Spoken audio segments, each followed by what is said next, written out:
नमस्कार। आज हम हिंदू महाकाव्यों की कुछ ऐसी कहानियों में उतरने वाले हैं जहां तकदीर और इंसान के कर्म अक्सर एक दूसरे से टकराते हैं। और आज की ये पड़ताल एक बहुत ही दिलचस्प सवाल से शुरू होती है।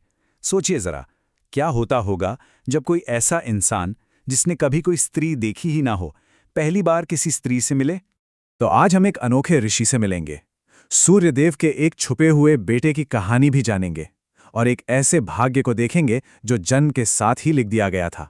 फिर एक विशाल दिव्य वंश की पड़ताल करेंगे और आखिर में इन महाकाव्यों से क्या कुछ सीखा जा सकता है, इस पर भी बात करेंगे। तो चलिए, हमारी पहली कहानी हमें एक ऐसे राज्य में ले जाती है जो एक बहुत ही भयानक सूखे की चपेट में है। जमीन पूरी बंजर हो चुकी है, लोग परेशान हैं और राजा के पास कोई भी उपाय नहीं बचा है। तब राजा के सलाहकार एक बड़ा ही अजीब समाधान लेकर आते हैं। उनका कहना है कि बारिश सिर्फ और सिर्फ तभी होगी जब ऋषि ऋष्यशृंग राज्य में कदम रखेंगे। एक ऐसे तपस्वी जिन्हें ये तक नहीं पता कि स्त्रियां होती भी हैं। अब उस भोले भाले ऋषि को उनके जंगल से बाहर कैसे लाया जाए, इसके लिए एक बड़ी ही अनोखी योजना बनाई गई। एक नाव को एक तैरते हुए आश्रम जैसा बना दिया गया और एक खूबसूरत गणिका को भेजा गया ताकि वो उन्हें उन सुखों से मिलवा सकें जिनके बारे में ऋषि ने कभी सोचा भी नहीं था। और ये दो बिल्कुल अलग दुनियाओं का टकराव था। एक तरफ ऋषि का वो सादा तपस्वी जीवन और दूसरी तरफ गणिका के लाए हुए सांसारिक सुख।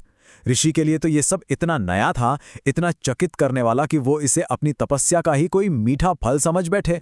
उन्हें लगा कि उन्हें कोई आध्यात्मिक इनाम मिल रहा है और वो अपनी मर्जी से उस नाव पर सवार हो गए। और जैसे ही उन्होंने राज्य में कदम रखा, आसमान से झमाझम बारिश होने लगी। तो ऋष्यशृंग की कहानी हमें दिखाती है कि कैसे बस एक मुलाकात किसी की पूरी दुनिया बदल सकती है।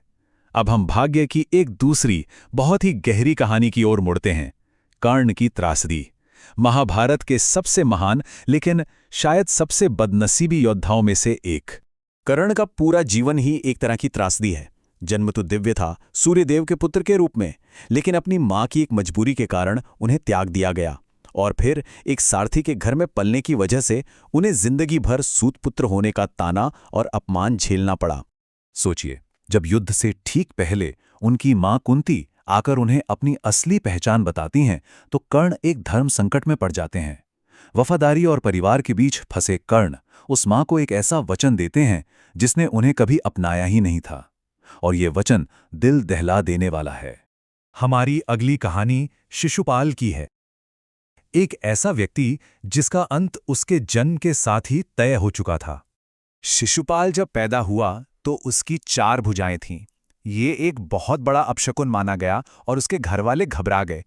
वो तुरंत ये जानने के लिए निकल पड़े कि इस बच्चे का भविष्य क्या है और उसकी मृत्यु कैसे होगी। तब एक आकाशवाणी हुई, जिस इंसान की गोद में बैठते ही शिशुपाल की वो 2 अतिरिक्त भुजाएं गायब हो जाएंगी, वही उसकी मृत्यु का कारण बनेगा। और फिर एक दिन जब नन्हे शिशुपाल को उसके चचेरे भाई कृष्ण की गोद में रखा गया तो वो भविष्यवाणी सच हो गई। उसकी अतिरिक्त भुजाएं गिर गई। ये देखकर शिशुपाल की मां ने कृष्ण से अपने बेटे की जिंदगी की भीख मांगी। कृष्ण ने अपनी बुआ को वचन दिया कि वो शिशुपाल के 1 नहीं, 2 नहीं, बल्कि 100 अपराधों को माफ करेंगे। देखिए, इससे एक बात तो साफ होती है, भले ही तकदीर पहले से तय हो, लेकिन हमारे कर्म ही उसे उसके अंजाम तक लेकर जाते हैं। अच्छा, चलिए अब इन कहानियों के पीछे जो विशाल वंश वृक्ष है उस पर एक नजर डालते हैं। ये हैं यदुराज वंश, जिसमें खुद भगवान कृष्ण ने जन्म लिया था। इस राजवंश की विशालता का अंदाजा लगाना है ना, तो जरा राजा शशबिंदु के बारे में सुनिए। कहा जाता है कि उनके 1 अरब पुत्र थे। जी हां, 1 अरब। ये जो बड़ी बड़ी संख्याएं हैं ना, ये हमें बताती हैं कि ये सिर्फ कहानियां नहीं हैं, बल्कि ये एक पूरे युग का इतिहास है।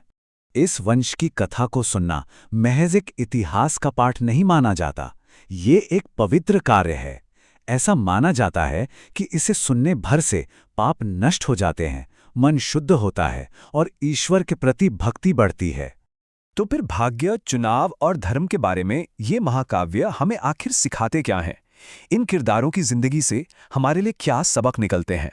हर किरदार की यात्रा तकदीर और कर्म के बीच के इसी शाश्वत संघर्ष को दिखाती है, चाहे वो ऋष्यशृंग की मासूमियत हो, कर्ण की वफादारी हो या फिर शिशुपाल का अहंकार। ये सब उनके चुनाव थे जिन्होंने उनके भाग्य को एक दिशा दी।